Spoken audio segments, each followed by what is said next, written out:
This is my third attempt at reviewing the Mini 0806 Dashcam. The first one I got well over 6 months ago was a pre-production version, and unfortunately it just wasn't ready for prime time. It didn't work properly. So I gave it a couple of months, got this version which was a production one, but again that had a fault and it wouldn't work properly either. So I gave it another couple of months, give them time to get their act together. I got this one, and this one does work, so hopefully there'll be no more problems from here on with the Mini 0806s. Let's have a look at this particular one. First thing, they always have this really hard to remove screen protector on. I wish I'd do something about that. But anyway, looking around the device, you can see we've got a micro SD card slot on the top and the bottom. It's got dual micro SD. We've got a HDMI mini out, and we've got a micro USB on there next to perhaps the microphone holes, I think. And of course we've got a lot of vent holes on this one. One of the issues with the earlier 0803 camera was that it overheated. Well, hopefully no such problems with this one. You can see this one rotates as well around here. The bracket rotates more than it did on the previous models, which means you can have the camera either way around because it gives you enough rotation so you can spin it around and have the camera with the mount at either end, and I'm using it like that in my car. And you can flip the screen in the menus. I'll show you that in a moment. Now it comes of course with a car charger. I'd always use my own car charger rather than a supplied one. Sometimes they give off RF interference which can affect DAB radios and things. This is the little mount. This is the GPS mount. They come with a GPS mount or a standard one. I've got the GPS one to show you that. It's a bit heavier than the other one if you were to compare them side by side. Of course, we've got the usual micro USB lead for data transfer, but I always tend to take the card out of the camera and put it in a card reader instead, so I don't use those. And then we've got these little bits of plastic, these little wedges here. And the idea is if you put this on a windscreen to one side, you want to tilt it, so you put these little wedges behind the mount, and then that will enable the camera just to point in the right direction. There's I think a 2-degree one and a 4-degree one, and you can combine them if you need to. I think you'd probably screw them on the back there with tiny little screws which aren't provided, but I didn't need to use that because I mounted it in the centre of my windscreen, so there was no problem. Now in my pack I got these self-adhesive cable clips which came in quite handy. I don't know if you always get those, and I'll just show you how the mount attaches to the camera. You've probably seen this. There have been quite a few other 08 range cameras before, the 0806 being the latest, but it goes on there quite tight to start with, but once you put it on and off a couple of times it's fine. Then of course you stick it to the windscreen with that adhesive mount. Now let's just have a look at the specs a second. Look at the video resolutions here. There's quite a lot of different resolutions. Haven't been able to show you test footage from all of those actually driving, but I'll show you what they look like with a static situation later on. So it's quite some weird resolutions there to show you. And then if we also look at the back of the box here, there's a few specs on there. Pause if you want to read those in more detail. But the most interesting thing down in the middle, 2 micro SD card slots with 128 gig max each. So that's 256 gig total memory you can put in this. Now, how much recording time does that give you? Well, 1 minute of the high resolution video is 126 megs. So if we get 126 megs divided into 256 gigabytes, that's 2,000 minutes approximately. So 2,000 minutes in hours is 33 hours. So give or take, you can get 33 hours worth of video on this if you fill it full of big memory cards. However, bear in mind, of course, 128 gig cards aren't cheap. I just use a 32 gig card in mine and loop over it, but just get a decent class 10 card anyway. Now, one very nice feature of this camera is its ability to take a CPL filter. That's a polarizing filter. The idea is that the camera itself has a magnet around the lens. That ring there is magnetized. So a little tiny 24mm filter can go on the front of the camera and just attach like that. Now, of course, you have to rotate these filters to get them in the right position. You can see you've got a mark on there, and the magnet enables you to keep it held to the camera and rotate it. Now, I thought that might fall off with it being on a magnet. I didn't know if it was going to be strong enough, but so far, despite going over all sorts of pothole roads and things, it hasn't fallen off. So the magnet must be strong enough after all. Now let's have a look how I've mounted this in my car. I mentioned I mounted it this way around, and I put it on the left hand side of my rear view mirror here. You can't see it from the driver's seat, but there you go, that's what it looks like on the passenger side. I put it right up at the top there, and it's very neat. It's a neat solution. The 08 range always has been, but the ability to mount it upside down in my car means that it's much better for me than the previous models. Now I'm going to show you some sample clips. As always, download my samples if you want to see the full resolution, full bitrate versions of these. However, let's have a look at the first one. This is 2304 by 1296 at 30 frames a second, 15.73 megabits a second. As you can see at the bottom now, I won't keep reading those out. Now I'm going to zoom in on the center car in that image there, and you'll be able to see what the image quality looks like when we zoom in. You can see a little bit of artifacts and things, but you can read the reg number. Okay, so let's move into the next one. This is the 21:9 aspect ratio version. As you can see there, you got black bars at the top and bottom, but we'll zoom in on the car again. Again, nice and clear. You can read the reg number. That one looks fine. In fact, this is my favourite of the resolutions. I'll explain more later. Now, we're into more normal territory, 1920 by 1080, but at a strange frame rate, 45 frames a second, so it should be a little bit smoother, easier to catch freeze frames. However, when you look at that car there, we're starting to lose the image quality a bit. It's getting a bit blocky, hard to read the reg number on that one. So we'll move across into the 30 frames a second, 1080p mode. And we'll just zoom in on the car on this one again, see what that one looks like. Right, well that one looks perhaps slightly better than the previous one. More bitrate perhaps to go around, but again, getting a bit blocky. Right, moving into HDR mode, 1080p, 30 frames a second. Look at the bitrate though, it's dropped right down there. So let's see what that does to the car in the middle of the image again. Yeah, looking a little bit ropey at this point. Quite hard to make out that reg number, the last 3 letters anyway. So then we're going to go into the 720p mode. So first off, it's 720p at 60 frames a second. Now, of course, I wouldn't probably use these on this camera, but that's what that looks like zoomed up. I mean, if you've got all those high resolution modes, why bother using the 720p ones? But anyway, we'll show you the last one. 720p, 30 frames a second. You can see pretty low bit rate on there. So let's have a look what the car looks like. And yeah, not too brilliant. Okay, now we've done that, gone through all the resolutions, let's go out on the road properly and have a look what it looks like. Now this scene was shot in the 1080p 45 frames per second mode, although that's largely academic because of course you're watching it on YouTube re-encoded at 1080p 30. The thing I want to show you though is what difference that circular polarizing lens filter makes. It's on the camera at the moment. Now this car has a very reflective dashboard. It's light grey, so you can see the dials showing at the bottom of the windscreen there. Now what I'm going to do, I'm going to take off the filter, so just bear with me a second and just have a look at the difference on the centre of the road there. So that's the lens taken off. Now it is a lot more reflective as you can see on the screen there, but to make it a bit easier on you, I'm going to do a freeze frame and then we'll move back and forth between them. So there you go, that's what it looks like with and without. It's hard to tell because I'm in different areas, so just concentrate on the sort of black tarmac bit in the middle there and look at the difference between having a filter on the camera and not having a filter on it. So it's a really nice feature having the circular polarizing lens filter on there. So I think I'll put it back on the camera. So what I'm going to have to do to get it on right, of course, is to pull over and look at the little screen on the back of the camera whilst twisting the filter around. As you can see, I'm doing that at the moment, trying to get the maximum amount of stuff to disappear out of the windscreen so I've got the clearest view possible. And it's very fine, but it's somewhere around about there. That'll be the best place for it. Right, so now we've got that sorted. Let me show you a little bit more footage that I've taken with the camera. I see, very nice and clear, very sharp. Unfortunately, I'm pretty sure this won't come across properly on YouTube. It does tend to downgrade the quality, make things a bit softer, take a bit of the colour out of the scene as well. So, as I mentioned a couple of times, I've got downloadable samples for these clips, including this particular one here, so you can have a look. This is again the 1080p 45 mode. I tend to leave the camera in that one, but in reality I've found out that later on that perhaps one of the other resolutions is better, so I'll go into more detail about that in a moment. But as you can see here, I'm trying to show you shots where there aren't shadows on the floor because that tends to muck around with YouTube's encoding process, and as you can see, it looks nice and clear. Now while we're driving along, I'll just go through 2 of the more common issues that people tend to have with dash cams that they contact me about. Hopefully I'll be able to sort those out before they happen. The first one is that people sometimes mention they'll get one of these cameras and they say, oh, it's terribly jerky, I'll play it back on my computer, the video's really jerky, and I go through the same process. I say, first off, have a look how the video looks on the camera screen itself, on the playback on the camera. If it's smooth on that, then of course that means there's a problem with your computer, and the problem most likely is that it's got the wrong codecs on it or they haven't been updated, and therefore download the K-Lite codec pack if you're using a PC. or try using VLC to play it back, and you'll probably find that you get much better results.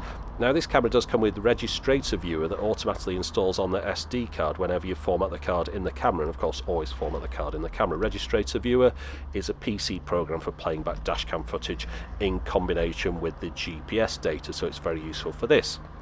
And then the other issue is that people often turn on motion activation on their camera without understanding what the point of it is. Of course, motion activation is there to be used if you've got a car that's continuously powering the camera even when your engine's switched off. And that's the only time you'd use motion activation. If you've got a car that turns on the camera when you start the ignition and turns it off when you stop the ignition, then don't use motion activation. The reason I say don't use it is because it'll cause the camera to stop recording after, say, a couple of minutes, then start again. And people say, why does my camera keep stopping and starting recording on its own? That'll be the reason. So don't turn on motion activation unless you really want it. And then the final thing I should say, always get a decent Class 10 micro SD card. I'd only get it from Amazon themselves, not one of the marketplace resellers that could unwittingly be selling copies. Get an original micro SD card from Amazon direct, and of course they've got a reputation to lose if they started to sell fakes, which they wouldn't do. So get something like a Samsung card, nice Class 10 one, and that'll resolve most problems that people have had. All those three things together are pretty much the most common issues. Anyway, let's have a listen to the sound from the camera. Now, I've been sitting around waiting for it to go dark so I could shoot this footage, but we're after 10:30 at night now, and as you can see there's still a little bit of light in the sky up above. Now, the sun did set sometime around about 9:25, but it is the longest day of the year that I've chosen to shoot this test footage, so I suppose I've only got myself to blame. However, it's dark enough for us to be able to determine how good the camera is at shooting in low light. So hopefully you've got a bit of an idea from looking at this how the camera performs in the dark, which is a very important feature of any dash camera. You'll do a lot of your commuting or driving at night time, and the ability for a camera to record good clear images in the dark is very important. Now, this footage was taken with the filter still on the camera. I'll explain more as to why I left it on the camera in a moment. But it looks okay. This is a completely unlit road, and my headlights aren't the best on this car, and you can see what's going on. Although I think if you remove the filter it would be a little bit brighter than this, but there's reasons why I didn't take it off. As I say, I'll mention more about that later on. Overall though, very happy with the image quality from the camera in all situations. In fact, if I wasn't using the K1S camera in my car, which is a dual camera, I'd probably use this one instead. I've left the mount in there just in case the K1S ever dies, because I'm happy with the performance of this one. There were issues with the 0803 cameras overheating in hot countries. Now, of course, I don't live in one of those countries, but I've had this in the car for, I don't know, 6 weeks or so without any issue. Always started and stopped perfectly. No problems with it at all. And of course, it's got those extra vents compared to the previous cameras, and hopefully they've learned from their lessons and made the camera so it won't overheat in hot environments. And of course you've got to also watch out for those countries that get very cold in winter. Dashcams really do have to put up with a lot of heat changes. After weighing it up, I think out of all the different video resolution options that you've got to pick from, this one is probably the most suitable one to use, for me anyway. What's happening with this wide aspect ratio 21:9 image is that we've got a letterbox effect, but by doing that we're concentrating all our bitrate on the central part of the image, the part that which we need to see. So we don't need to spend video bitrate encoding my dashboard or the clouds in the sky. Instead, we're concentrating it on the central part of the image, which of course is the road, and that's what we're supposed to be recording. Now, in addition to using this resolution, the thing that I'm doing at the moment, I have taken the CPL filter off the camera. That's just to give you an idea of what the image looks like without it, because all the other clips I've taken have the CPL filter on the camera, and of course it is an optional extra, so not everyone will be getting that CPL filter. And of course I say you don't necessarily need to have it if you haven't got a particularly reflective dashboard. The dashboard in this car, with it being light grey, does tend to reflect quite a bit off the windscreen, but as you can see it's not really doing it too much at the moment, and it's very much dependent on the direction of the sun. So you might find you don't actually need that filter. And of course, one thing about the filter is if you're to use it and use it at night time, you'll find that the nighttime image is a little bit darker than if you weren't using the filter. Otherwise, you'd have to take it off at night, which is something that I don't think most people would be prepared to do, taking off the filter every night, putting it on at daytime, twisting it around, getting it in the right position. It just seems like too much like hard work. So I think once it's on, it's on.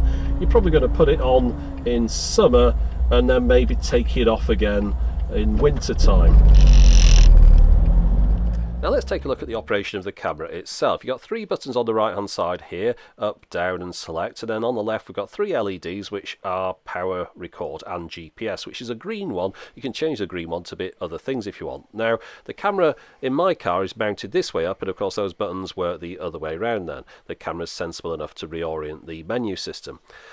However, most people will have it the other way up when they use it or when it comes out of the box. I'll show you how to change that in a second. You can see at the top right there, I've got very little power in the camera. It has got a battery in it, but it only lasts for a very short amount of time, just a few minutes. I'm going to have to power it while I demonstrate this. Now, I've got the cable sticking out at the bottom here, and it's sticking on the table, so that's getting a bit of a nuisance. I'll swap it around in a moment. Just showing you playback menus here. You can go through by holding down the bottom button, play back any video you've recorded on the screen of the camera. As I mentioned before, useful if you find that your playback's jerky on your computer. Check it out on the camera, see what it looks like. And of course useful to demonstrate at the scene to anyone as to what happens, and of course you can do that on the battery power. Take the camera out of your car to do that. Now you can plug it into an HDMI lead as well. All the HDMI does is play back video or photo. You can't get into the menus while you're on HDMI, you can't record while you're on HDMI. All you can do is play back video and photos. And of course you've got the option to fast forward, as you see here. I use 1 minute clips, which means I can always get to the clip I want and just get the particular scene. However, it also means I get an awful lot of clips on the card, and it's hard to navigate just by pressing that down button to get through them all. So you take your pick. I'll show you the different options as to the length of clips you can choose later on, and it's personal preference. You can see on the screen here we've got quite a bit of information telling us what the mode is and how much you can fit on that memory card, and various things to do with exposure and such like. Press the middle button on the left there, it'll start recording. You see the light flashing on the right. Of course the camera, like all dash cameras, will automatically start recording when it receives power and will automatically stop and turn off when the power is removed or disconnected. Right, we'll go into the menus here, and we'll just get into the one where it can flip the video the other way up, so I don't have this cable hitting this table. So rotate video, there we go, that's it. Now everything's gone the other way up, not just the screen, but the menu options as well. I mean, on the buttons and things, up is now up, you know what I mean. Right, so let's go through these things. I'm not going to go through all the different video resolutions. We saw those earlier on, but that's where you select them at the top. You just pick the one you want. Video quality. Now all the video I've shot has been in fine mode. I noticed in here we've got super fine as well, which might have a higher bitrate and might be better quality. I was quite happy with fine, but maybe I should try super fine sometime. Photo resolution and photo quality, not too bothered about taking photos with this, although I know it can come in handy in the event of an accident. You can adjust the exposure there to center spot or average, and you can also knock the exposure up and down, up to 2 in either direction if you think your footage is coming out too dark or too light. We'll move past white balance and flicker. Those are just standard options that you get on all these things. We've done the rotate image. Now of course loop recording, you always loop record with a dash cam, and you've got a choice, as we mentioned before, different clip lengths. So you can have it off if you want. If you can record up to 4 gigs I think, which would be a big file, too big to handle, but as you can see there you've got different options. I think it's 1, 3 and 5 was it? I didn't even watch what I was doing there. Now lane detection warning system. That's like a novelty feature which beeps when your car goes out of a lane on a motorway, or a highway if you want to call it that. I don't use those things. I tend to look out of the window to see if my car's steering into the other lane. And then this motion detection here, that was the motion detection I mentioned before, that only put that on if you've got a camera attached to your car and your car won't automatically turn off the power when you turn off your ignition. That's when you'd have to use motion detection, but it's a second best option. Best not to use it if you can avoid it. Parking guard. Now this is a nice feature, or it could be. The idea is if the camera feels a little bit of a shock at different levels, as you can see, you can set here. I'll just demonstrate it. So you parked up, camera feels a shock because someone's reversed into the front of your car. camera wakes up and starts recording for 10 seconds. Unfortunately, by that time, the person's probably driven away, or they've hit you in the rear of the car, but a nice feature to be included. However, I know there are issues. Apparently, if you open your car door, it'll feel the shock, start recording for 10 seconds, you start the engine, and then it will stop recording and won't start again. So I've left that switched off on mine until I get that issue resolved. Now, there is supposed to be a parking guard mounting bracket, which isn't available yet, which would enable the camera to record in a very low frame rate using a low amount of power so it doesn't drain all your car battery. Now, if you want to record continuously, you'll need something like this, which is a Hardwire kit. And the idea is you wire this into your car, so you're not having to use your lighter socket. You wire it into a continuous power supply if you want, then that will continuously power the camera. Now, I'd always recommend probably using something like a PowerMagic Pro if you're going to do that, because something like this will monitor how much of a load it's putting on your car battery. It won't let you discharge your car battery using the Dashcam, and it'll automatically shut off at various intervals or various voltages. It's entirely up to you to set on these little dip switches on it. Now, something like hardwiring is very much outside my level of expertise. I aim my videos at your average chap in the street. I try not to use too much jargon, not that I know much anyway, and I try and discuss things in a manner that most people could understand and not go too deep into them. Now, if you want to go really deep into dashcams, I suggest you go over to Dashcam Talk. They've got different forums for each dashcam, and people go into every single little detail of it, like the firmware and things, and you can really learn an awful lot if you need to know. My videos are very much aimed at how does it work all right, and show you all the features. So, talking of which, let's carry on with that one. You can see at the bottom here, I've got a choice of putting the GPS data on the screen or not if I want, and then also over the page I can have the speed shown on the screen as kilometers per hour and miles per hour or not. Entirely up to you which of those you want to do. And then of course you've got different stamps you can put in here, like the registration number if you want to put that in there. And also you can choose the card at the bottom here. Oh, by the way, the language is Russian and English in mine, that was all. But yeah, choosing the card, you can have it automatically record on one card, then on the other one when that one's full, or you can choose to either have one card recording or the other one. Don't really know why you'd want to do that, but somebody might do. I just left mine on auto, and it didn't matter which slot I put the card in, it recorded on it anyway. And then over the page here, obviously you format the card in the camera when you first get it. I'll show you the firmware version, but again, bear in mind what I've just said. I've left it on the firmware that it came with when I first got it, and to be honest, it's worked fine, so I haven't messed with it.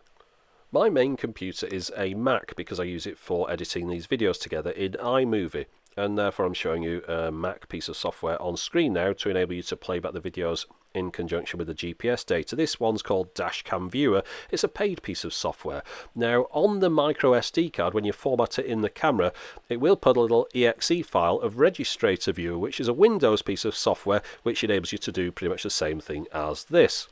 Now, I've always been in two minds as to whether it's a good idea to put your speed stamped on top of the video, and of course it is an option in this camera, but there was a chap got in touch with me recently, said it helped him out.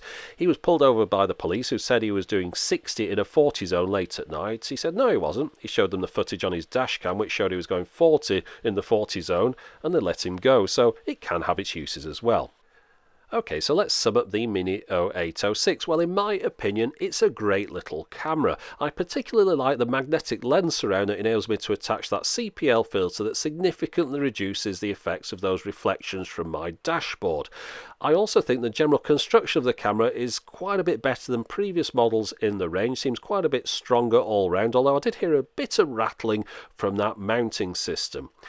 I also like the fact it's got the dual micro SD card slots. That will come in handy for some people that want to record entire journeys, and the fact that the thing is surrounded by ventilation holes should hopefully eliminate the overheating issues that plague the 0803 model. So, using my scoring system, I'm giving it the highest score it can get, which is a triple green for physical operation results. I haven't really found any faults with this particular camera. Now, if you want to get hold of one of these, I've got links in the video description. There's a few tips up there as to what to look for when you're buying one of these as well, so make sure to have a look at that. And also, you'll find links up there to those downloadable samples that I mentioned earlier on. But that's it. All that remains for me now is to say, as always, thanks for watching.